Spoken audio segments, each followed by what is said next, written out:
Hello दोस्तों, ABC coaching YouTube channel में आप सभी का स्वागत है। इस वीडियो में कक्षा 11वीं के पॉलिटिकल साइंस अर्थात राजनीतिक शास्त्र के most important PBI objective question बताने वाला हूं, जो कि आपके बोर्ड एग्जाम के लिए काफ़ी इंपॉर्टेंट है। तो सभी छात्र अंत तक बने रहें और इस वीडियो में बताए गए सभी क्वेश्चन को आप लोग एग्जाम से पहले अच्छे से याद कर लीजिएगा और हो सके तो अभी जो आप अपने कॉपी में इसे नोट कर लीजिए। तो चलो दोस्तों, क्वेश्चन की ओर चलते हैं। देखिए, सबसे पहला क्वेश्चन दिया हुआ है कि किस दल ने संविधान सभा की बैठक का बहिष्कार किया। तो दोस्तों, इसका आंसर हो जाएगा मुस्लिम लीग। ऑप्शन नंबर ए जो है सही आंसर होगा। नेक्स्ट क्वेश्चन है कि किसने संविधान सभा में 13 दिसंबर 1946 को उद्देश्य प्रस्ताव पेश की। तो दोस्तों, इसका जो आंसर हो जाएगा वो हो जाएगा पंडित जवाहरलाल नेहरू ने। ठीक है, यानी कह सकते हैं कि पंडित नेहरू ने जो है संविधान सभा में 13 दिसंबर 1946 को जो है उद्देश्य प्रस्ताव को जो है पेश किया था। तो अगला क्वेश्चन है कि न्याय के किस महत्वपूर्ण निर्णय में कहा गया है कि हमारे मौलिक अधिकारों में कोई कटौती नहीं की जा सकती। तो दोस्तों, इसका आंसर जाएगा दोस्तों ये जो कहने वाला था, यानी कि किस महत्वपूर्ण निर्णय में ये कहा गया था, वह निर्णय था केशवानंद भारती केस, जो कि 1973 का था। ठीक है, तो इस पर जो है यह निर्णय लिया गया कि मौलिक अधिकारों में कोई भी कटौती नहीं की जा सकती है। ठीक है, इसको अच्छे से याद रखेंगे। अगला क्वेश्चन है कि भारतीय संविधान में वर्णित इनमें से कौन सा अधिकार मौलिक अधिकार नहीं है। तो देखिए, यहाँ पे पहला है स्वतंत्रता का अधिकार, दूसरा है संपत्ति का अधिकार, तीसरा है शोषण के विरुद्ध अधिकार और चौथा है संवैधानिक उपचारों का अधिकार। तो दोस्तों, यहाँ पे ये पूछ रहा है कि वर्णित इनमें से कौन सा अधिकार जो है मौलिक अधिकार नहीं है। देखिए, स्वतंत्रता का अधिकार ये भी मौलिक अधिकार है, शोषण के विरुद्ध अधिकार ये भी मौलिक अधिकार है और संवैधानिक उपचारों का अधिकार, ये तीनों जो है मौलिक अधिकार है। लेकिन संपत्ति का जो अधिकार है ये जो है मौलिक अधिकार नहीं है, इसलिए इसका सही आंसर क्या हो जाएगा, ऑप्शन नंबर बी, संपत्ति का अधिकार। इसको अच्छे से याद रखेंगे। नेक्स्ट क्वेश्चन है कि भारतीय संविधान के किस भाग में चुनाव आयोग की व्यवस्था की गई है। तो दोस्तों, इसका आंसर जाएगा देखिए 15वां। ठीक है, ऑप्शन नंबर ये हो जाएगा 15वां में। तो इसको अच्छे से याद रखेंगे। चलिए, नेक्स्ट क्वेश्चन है कि मतदाताओं के लिए तस्वीर सहित पहचान पत्र को किस वर्ष से अनिवार्य कर दिया गया। तो दोस्तों, इसका आंसर जाएगा 1973 ईस्वी में। ठीक है, 1973 में जो है मतदाताओं को जो है तस्वीर सहित पहचान पत्र जो है अनिवार्य जो है कर दिया गया था। ठीक है, चलिए नेक्स्ट क्वेश्चन है, कहता है कि किसने राजनीतिक क्षेत्र में महिला प्रतिनिधित्व को उचित माना। तो दोस्तों, इसका आंसर जाएगा JS मिल ने। ऑप्शन नंबर डी जो है इसका राइट आंसर हो जाएगा। इसको याद कर लेंगे। अगला क्वेश्चन है कि राज्य के शासन में केंद्र का प्रतिनिधि किसे कहा गया है। तो दोस्तों, इसका आंसर जाएगा राज्यपाल। ऑप्शन नंबर आपका बी सही आंसर होगा। अगला है कि यहाँ पे देखिए क्वेश्चन, ये काफी पेचीदा क्वेश्चन है, लेकिन यह क्वेश्चन आप सभी के लिए बोर्ड एग्जाम के लिए काफी इंपॉर्टेंट है। इनको जो है आप लोग अच्छे से जो है याद कर लीजिएगा। देखिए, 9वां नंबर क्वेश्चन है, कहता है कितने एल्गो इंडियन सदस्यों को राष्ट्रपति लोकसभा में उचित प्रतिनिधित्व देने के लिए मनोनीत करते हैं। तो ऑप्शन इसका हो जाएगा 2। ठीक है, 2 जो है 2 प्रतिनिधित्व को जो है मनोनीत करते हैं। ऑप्शन नंबर आपका बी सही होगा। नेक्स्ट क्वेश्चन है कि लोकसभा में बहुमत वाले दल का नेता कौन होता है। तो बहुमत वाले दल का जो है नेता प्रधानमंत्री होता है। ठीक है, ऑप्शन नंबर सी सही आंसर होगा। इसको अच्छे से याद रखेंगे। अगला है, कोई मंत्री जो सांसद या विधायक नहीं है उसे कितने समय में सांसद या विधायक होना अनिवार्य होगा। तो दोस्तों, इसका आंसर जाएगा 6 महीने में। ठीक है, ऑप्शन अनुसार आपका जो है बी हो जाएगा 6 माह। इसको अच्छे से याद रखेंगे। अगला क्वेश्चन है कि राज्यसभा को धन विधेयक पास करने के लिए कितना समय दिया गया। तो राज्यसभा को धन विधेयक पास करने के लिए जो है ये 14 दिन का समय दिया गया है। तो ऑप्शन नंबर आपका बी जो है सही आंसर होगा। ठीक है, इसको अच्छे से याद रखेंगे। अगला है, किसी राज्य के विधानसभा में अधिकतम कितने सदस्य हो सकते हैं। तो दोस्तों, इसका आंसर जाता है ऑप्शन नंबर डी हो जाएगा 500 सदस्य। ठीक है, इसको अच्छे से याद रखेंगे। अगला है, इनमें से कौन भारतीय संसद का अंग नहीं है। तो देखिए, ये जो है राष्ट्रपति, लोकसभा, राज्यसभा और प्रधानमंत्री। तो देखिए दोस्तों, यहाँ पे क्वेश्चन ये कहता है कि भारतीय संसद का अंग नहीं है। देखिए, राष्ट्रपति जो है और लोकसभा और राज्यसभा ये तीनों जो है भारतीय संसद के अंग है, लेकिन प्रधानमंत्री क्या है, एक पद है। ठीक है, यह जो है एक अंग संसद का नहीं है। इसको अच्छे से याद रखेंगे। ठीक है, चलिए अगला है, किसी विधायक दल के कितने सदस्य एक साथ अपनी पार्टी छोड़कर किसी अन्य पार्टी में शामिल होते हैं वे उन्हें दल बदलू नहीं माना जाएगा। तो दोस्तों इसका आंसर हो जाएगा 2 या 3 सदस्य अगर जो है अपनी पार्टी छोड़कर अन्य पार्टी को ज्वाइन कर लेता है तो उसे जो है दल बदलू जो है नहीं माना जाता है। ठीक है, ऑप्शन नंबर ए इसका सही आंसर होगा, 2 या 3 सदस्य। अगला है, सर्वोच्च न्यायालय के न्यायाधीशों की अवकाश आयु को बढ़ाने का अधिकार किसे है। तो देखिए अवकाश जो है आयु बढ़ाने का अधिकार जो है किसे दिया गया है, सांसद को। ऑप्शन नंबर आपका डी सही आंसर होगा। अगला है, उच्च न्यायालयों के न्यायाधीशों की अवकाश आयु कितनी होती है। तो देखिए दोस्तों इसकी जो छुट्टी की अवकाश आयु होती है वो कितनी होती है, वो होता है 62 वर्ष तक। ठीक है, तो ऑप्शन नंबर आपका जो है बी सही आंसर हो जाएगा, 62 वर्ष। अगला है कि भारत के सर्वोच्च न्यायालय में न्यायाधीशों की नियुक्ति कौन करता है। तो देखिए दोस्तों यह जो क्वेश्चन है ना काफ़ी वीवीआई है और पिछले वर्ष भी ये प्रीवियस ईयर में पूछा गया था, इसको अच्छे से आप लोग याद रखेंगे। देखिए न्यायाधीशों की नियुक्ति जो है कौन करता है, तो इसका आंसर दोस्तों हो जाएगा राष्ट्रपति। ठीक है, ऑप्शन नंबर ए जो है सही आंसर होगा, इसको पहले भी मैंने आपको बता चुका है। चलिए नेक्स्ट क्वेश्चन है कि भारत के चुनाव आयोग को किस सूची में रखा गया है। तो दोस्तों इसका आंसर हो जाएगा संघ सूची, जो कि ऑप्शन नंबर आपका ए में दिया हुआ है। ये काफ़ी इजीली क्वेश्चन है और भरसक सभी को जो है ये इस क्वेश्चन का आंसर आप लोगों को पता होगा कि भारत के अब जब चुनाव आयोग होते हैं उनकी जो सूची है वो संघ सूची में रखा गया। इसके बारे में मैंने पूरी तरह से डिस्कस करके आप लोगों को बताया और पढ़ाया भी है। ठीक है, चलिए इसका आंसर क्या हो जाएगा, संघ सूची, याद रखेंगे। अगला है कि केंद्र व राज्यों के बीच शक्तियों के विवरण को किस अनुसूची में रखा गया है। तो दोस्तों इसका आंसर हो जाएगा 7वीं अनुसूची में, ऑप्शन नंबर इसका 20 सही आंसर होगा। अगला है, यदि किसी राज्य की जनसंख्या जो है 20 लाख से कम है तो उस राज्य में पंचायती राज की व्यवस्था होगी। तो यहाँ पे यह बताना है कि किसी एक राज्य में जो है 20 लाख से कम जनसंख्या है तो उस राज्य की जो पंचायती राज है वो किस व्यवस्था में होगी। तो दोस्तों इसका आंसर हो जाएगा द्विस्तरीय व्यवस्था में, ऑप्शन नंबर आपका बी हो जाएगा इसका सही आंसर। ठीक है, इसको अच्छे से याद रखेंगे। अगला है कि भारत के किस राज्य में सर्वप्रथम पंचायती राज की स्थापना हुई है। तो दोस्तों इसका आंसर आएगा राजस्थान। ठीक है, ऑप्शन नंबर आपका ए जो है सही आंसर होगा।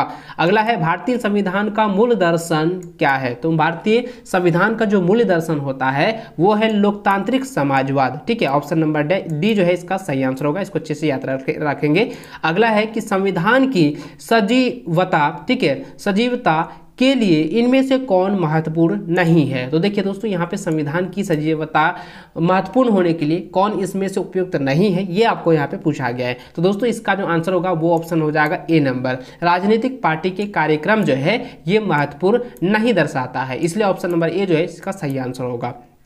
अगला क्वेश्चन है कि भारतीय संविधान के कुछ अनुच्छेद, ठीक है, यानी कहता है कि भारतीय संविधान के किस अनुच्छेद में संशोधन की प्रतिक्रिया या प्रक्रिया का वर्णन है। तो किस अनुच्छेद में जो है प्रक्रिया का वर्णन किया गया है। तो दोस्तों इसका आंसर जाएगा अनुच्छेद 368 में इसका जो है प्रतिक्रिया जो है की गई है, इसका वर्णन जो है किया गया है, इसको याद रखेंगे। तो यहाँ पे भारतीय संविधान के संशोधन का प्रक्रिया जो है अनुच्छेद 368 में किया गया है। चलिए नेक्स्ट क्वेश्चन है कि किसे नई राजनीति का पिता कहा गया है। तो नई राजनीति का पिता को जो है मैकियावेली को कहा गया है, ऑप्शन नंबर सी जो इसका सही आंसर होगा। अगला है कि पॉलिटिक्स नामक पुस्तक का लेखक कौन है। तो देखिए दोस्तों आप लोगों को पता होगा कि अभी जो है पॉलिटिक्स जो किस लेखक के द्वारा जो है यह प्रस्तुति की गई है, उस पुस्तक का नाम क्या है आपको तो मैंने पहले भी लाइव क्लासेस में बताया है, और ये इस वीडियो में आपको ये क्वेश्चन जो है मैं आप पर छोड़ देता हूँ, लेकिन फिर भी मैं बता देता हूँ कि इसका जो आंसर होगा ये हो जाएगा अरस्तु, क्योंकि ये काफ़ी इजीली क्वेश्चन है और बार बार ये क्वेश्चन जो है पूछा जाता है। प्रीवियस ईयर में भी ये क्वेश्चन पूछा गया था और फिर से पिछले वर्ष भी पूछा गया था, यानी कि 2020 में भी ये पूछा गया था, 2019 में भी पूछा गया और आपका 2022 में भी फाइनली ये क्वेश्चन जो है पूछा गया था। लगातार ये क्वेश्चन जो है आप लोगों को आ रहा है एग्जाम में, इसलिए आप लोग इसको अच्छे से रखेंगे कि पॉलिटिक्स नामक पुस्तक का जो लेखक है वो अरस्तु है, याद रखेंगे आप लोग। ठीक है, चलिए नेक्स्ट क्वेश्चन यहाँ पे देखिए। तो अगला क्वेश्चन दिया गया है, व्यवहारवादी क्रांति का जन्म कब हुआ। तो व्यवहारवादी क्रांति का जन्म जो है 1945 ईस्वी में हुआ था। ठीक है, ऑप्शन नंबर सी जो है इसका सही आंसर होगा। अगला है वोट देने का संबंध किस स्वतंत्रता से है। तो वोट देने का जो संबंध है दोस्तों वह राजनीतिक स्वतंत्रता से है। ऑप्शन नंबर बी जो है इसका सही आंसर होगा। अगला है कि ऐसी समाज की कल्पना किसने नहीं की जिसमें ना वर्ग होगा ना राज्य। तो इसका आंसर हो जाएगा दोस्तों फांसीवाद। ठीक है, ऑप्शन नंबर डी जो है इसका सही आंसर होगा। इसको याद रखेंगे, ये बार बार क्वेश्चन पूछा गया है। देखिए अगला क्वेश्चन है कि किसने जो है फ्रीडम फ्रॉम फियर यानी कि भय से मुक्त नामक पुस्तक लिखी। तो दोस्तों इसका आंसर हो जाएगा ऑप्शन नंबर बी आंग सान सू। ठीक है, ऑप्शन नंबर जो है 20 का सही आंसर होगा। अगला क्वेश्चन है कि किसने जो है या किनके विचार है कि प्राकृतिक असमानता को दूर नहीं किया जा सकता है। तो इसका आंसर हो जाएगा रूसो। इसको तो डायरेक्ट है, मैं आपको बता देता हूं कि इसका जो आंसर रूसो होगा। आप लोग इसको अच्छे से याद रखेंगे। ठीक है, ये क्वेश्चन जो है पिछले प्रीवियस ईयर में भी 2 से 3 बार जो है पूछा गया है, इसको अच्छे से याद रखेंगे। अगला क्वेश्चन देखिए दोस्तों, यहाँ पे दिया गया है कि किनका कथन है कि व्यक्ति चाहे जितना ऊंचा हो कानून उसके ऊपर है। तो दोस्तों इसका आंसर हो जाएगा सर एडवर्ड कॉक ने कहा था। ठीक है, ये सर एडवर्ड कॉक ने जो है यह जो है कथन कहा था, कथन दिया था। ऑप्शन नंबर सी इसका सही आंसर होगा।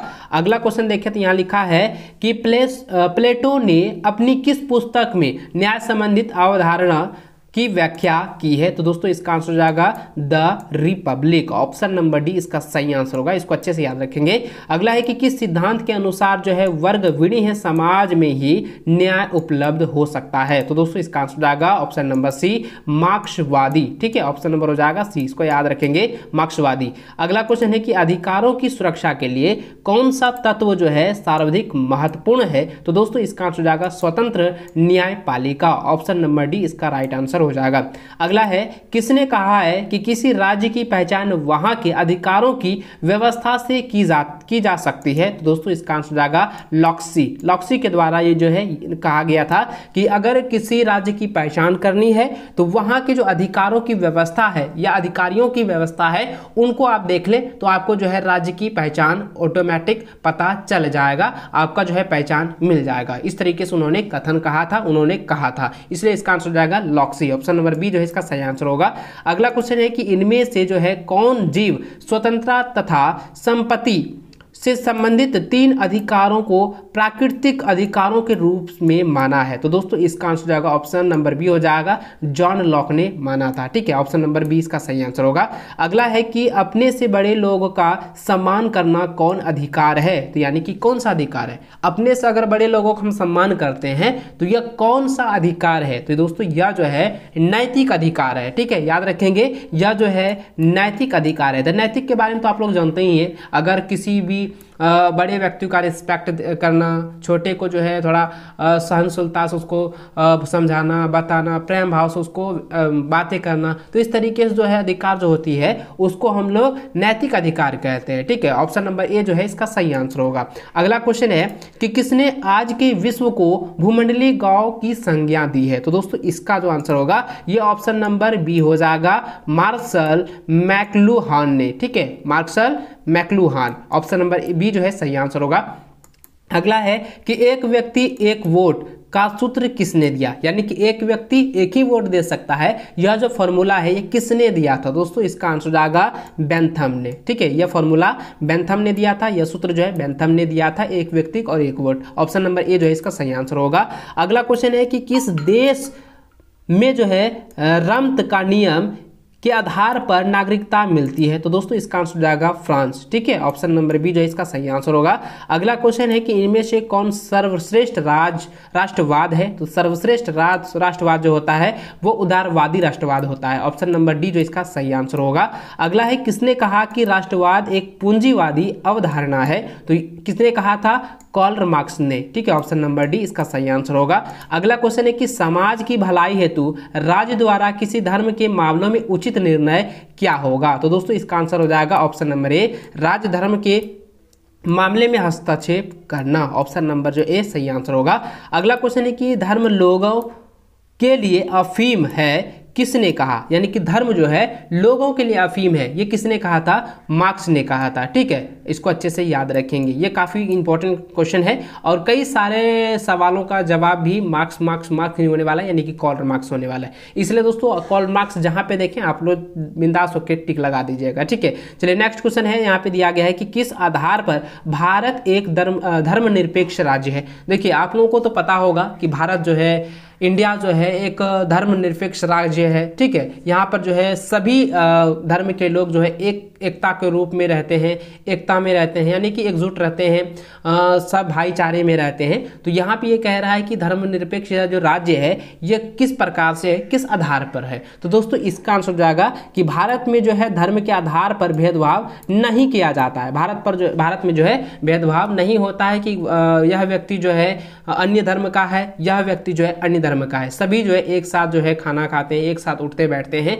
सभी जो है भाईचारे के रूप में रहते हैं। इसलिए दोस्तों इसका आंसर ऑप्शन नंबर आपका डी राइट हो जाएगा। ठीक है, अगला क्वेश्चन देखिए, लिखा है कि किस देश के संविधान को शांति संविधान कहते हैं। तो दोस्तों जापान के संविधान को जो है शांति का संविधान भी कहा जाता है, इसलिए ऑप्शन नंबर बी इसका सही आंसर होगा। अगला क्वेश्चन है कि इनमें से जो है कौन शांति का उपदेशक है। तो शांति का उपदेशक जो है ऑप्शन नंबर डी हो जाएगा, महात्मा गांधी। ठीक है, इसको याद रखेंगे, शांति के उपदेशक महात्मा गांधी। अगला क्वेश्चन है कि सबसे पहले किसने राजनीतिक विकास के सिद्धांत का प्रतिपादन किया। तो दोस्तों इसका आंसर हो जाएगा लुसियन डब्ल्यू पाई। ठीक है, ऑप्शन नंबर ए जो है इसका सही आंसर होगा। इस वीडियो में मैंने जो है आपको जो है 50 क्वेश्चन बताए हैं। इन सभी क्वेश्चन को आप एग्जाम से पहले रट लीजिएगा, याद कर लीजिएगा और हो सके तो अभी जो कॉपी में इसको अच्छे से नोट कर लीजिएगा। अब ये सभी क्वेश्चन आपकी बोर्ड की परीक्षा के लिए काफी इंपॉर्टेंट है। इनमें से कई सारे क्वेश्चन जो आपकी प्रीवियस ईयर में भी पूछे गए हैं और बार बार पूछते हैं, इसलिए दोस्तों आप इसको अच्छे से याद कर लीजिएगा।